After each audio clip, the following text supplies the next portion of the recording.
The Kansas City Chiefs may have just gotten their very first A-plus grade of the season from CBS Sports, and I went ahead and did some digging up of statistics to prove a little bit how difficult this season has been, but is still prosperous for the Kansas City Chiefs and will lead to big things moving forward for the franchise. And I will end the video with 5 thoughts on why that is true. First off, welcome to the channel. If this is your first time here and you find yourself here by chance but not design, the Kansas City Chiefs are the only thing I talk about on the channel, dropping multiple videos a week. So consider hitting the subscribe button. Stick around for more. Now, the CBS Sports article is titled NFL Week 17 Grades. Seahawks get a C for ugly Thursday night win. Lamar Jackson delivers A+ for Ravens. Subtitled, Here are the grades for every team that's played in Week 17 so far, from CBS Sports by John Breach. The blurb on the Kansas City Chiefs reads as such. A+, Chiefs. The Chiefs always seem to get hot just in time for the playoffs. What a coincidence, John. And that appears to be exactly what's happening this year. Patrick Mahomes, who has a 4-0 record against Pittsburgh, once again dominated the Steelers. The Chiefs QB diced up Pittsburgh's secondary for 320 yards and 3 touchdowns, and he did that by copy editing, spreading the ball around. One thing that is equally as impressive but is not called out in the article here, Patrick Mahomes has thrown no interceptions for 6 weeks, 6 games. Not since mid-November has Patrick Mahomes turned the ball over. The article continues, the Chiefs had 7 different players catch at least 2 passes, including Travis Kelce, who caught 8 passes for 84 yards and a touchdown. As good as the Chiefs' offense was, the Chiefs' defense may have been better. The Chiefs didn't have star pass rusher Chris Jones, but they were still able to terrorize Russell Wilson. The Kansas City Chiefs pass rush racked up 5 sacks, with Mike Dana recording 2 of those. Santa always delivers on December 25th, and the Chiefs always deliver in big games. Both of them delivered in this rare Wednesday game. Here's where I want to concentrate for the remainder of this video. The highlight here says the Chiefs QB diced up Pittsburgh's secondary for 320 yards and 3 touchdowns, and he did that by spreading the ball around. The Chiefs had 7 different players catch at least 2 passes, including Travis Kelce, who caught 8 passes for 84 yards and a touchdown. And it does seem that the Kansas City Chiefs have had an inordinate amount of players catch passes this season, so I went and figured it out. That is true. This year, the Kansas City Chiefs have had 19 different players with a reception, including, yes, 1 Patrick Mahomes, but also 2 linemen in Wanya Morris and Mike Caliendo. So there are quite a few guys here on the team that have been contributing to the pass receptions for this team.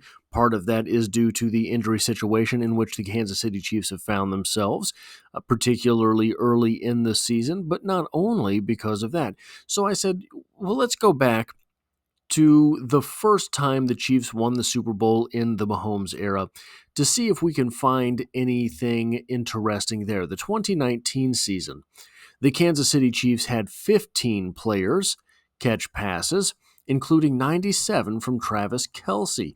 Travis Kelce unlikely to play in the 17th game of the season, Week 18.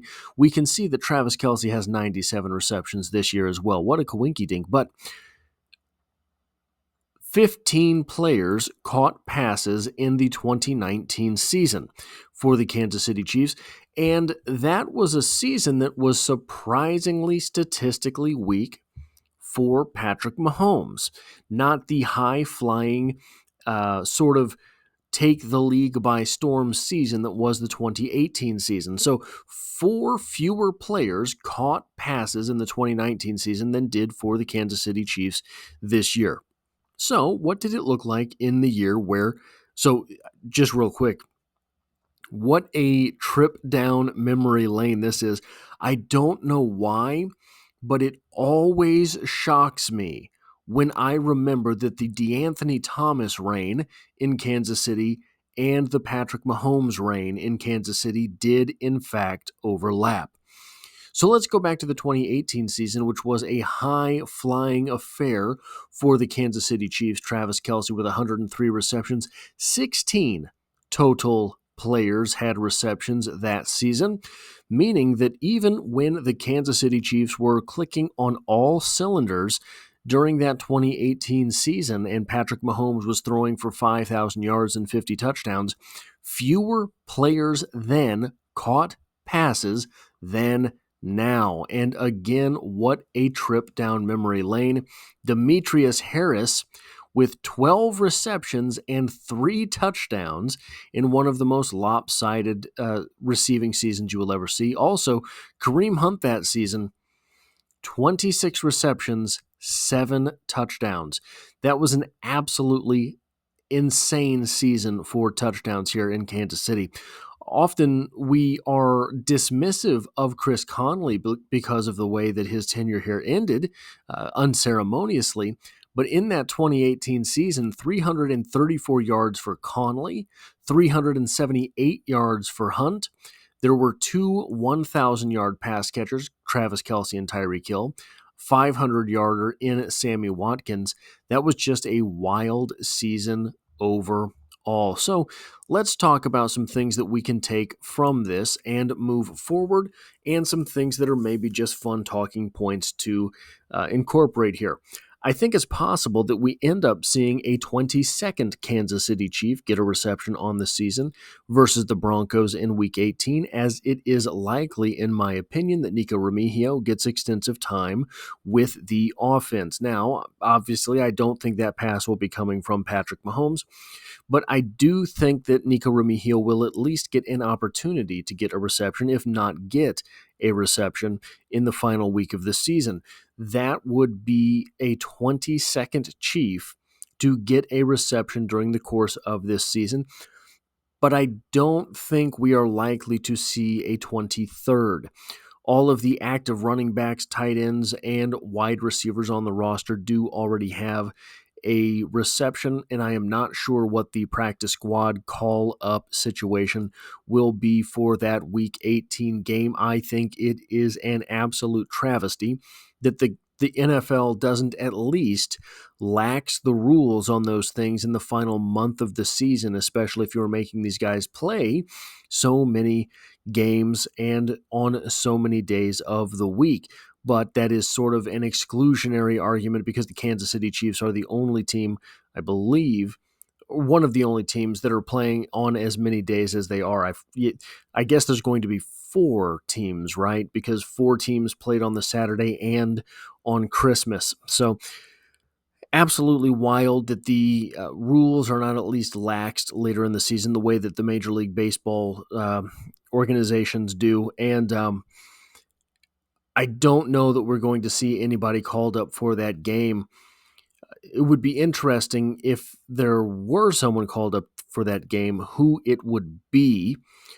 I do think that Nico Remigio playing next week means that he has to have an actual contract. I think that means he is actually going to have to be signed to the roster as opposed to, because you only have so many elevations from the practice squad per season. So it will be interesting to see if that happens as well.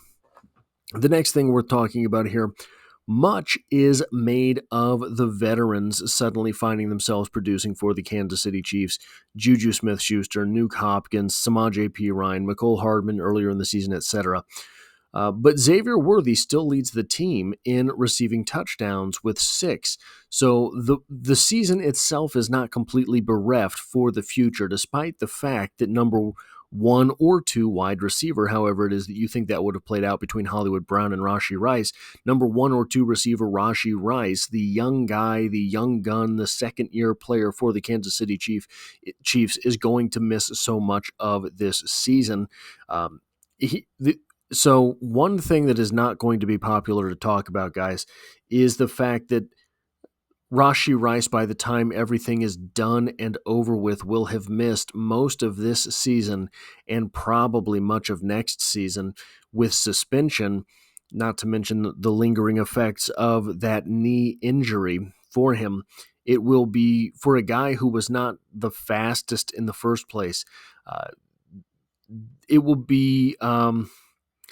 I am fearing for his future with the Kansas City Chiefs. I'm fearing for his future with the NFL in general. You look at players who do take a season off at the NFL level and return, they are never the same. That is taking, now you can come back from injury and be good, but here's the thing.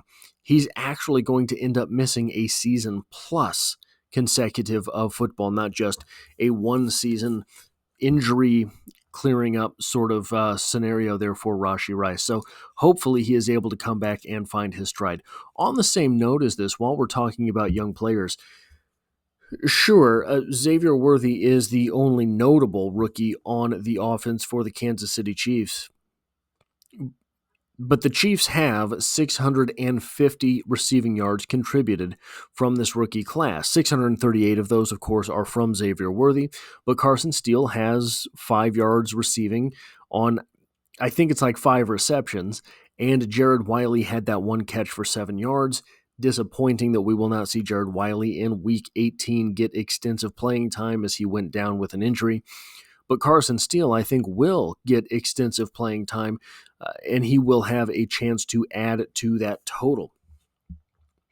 Now, all of the highlighted seasons, this is interesting, the 2018, 2019, and 2024 seasons here, all of them include 14 players with multiple receptions. So if you get past the guys that only caught one ball, all 3 of these seasons have the exact number of players that have multiple catches in the season. Add to that, there are 8 players with more than 200 receiving yards, more than either of those other 2 seasons. So yes, the ball is getting spread around in this offense. The Chiefs are finding a way to diversify their portfolio, if you will, of receiving threats. This is something that will pay, if we can go back to the financial sort of metaphor there, this will pay dividends in their chances to get to the Super Bowl. Most teams at this point in the year have fewer options than the options with which they started the season. Most teams have gone through some type of atrophy, some type of attrition during the course of this season, and have fewer players to whom they might throw the ball. Now, this is a little bit true for the Kansas City Chiefs. Of course, Rashee Rice isn't coming back. Of course, Jared Wiley is not going to play football for the Kansas City Chiefs in the near future, is during the course of this postseason run, etc. But the Chiefs have gotten back Hollywood Brown. The Chiefs have acquired Nuke Hopkins. So this offense is the most multiple that it has been this entire season. And we're starting to see the Kansas City Chiefs work rhythm and timing into their game more and more as this season goes along. And quite frankly, guys, we're not going to see it again before the divisional round of the playoffs. So there will be surprises in the playoff offense for the Kansas City Chiefs. You have to imagine that some of the things that Andy Reid has used these last couple of weeks to set up will have a counter in the offense that comes out in the divisional round of the playoffs. The Chiefs right now are 2 wins away from appearing in another Super Bowl, 3 wins away from a three-peat.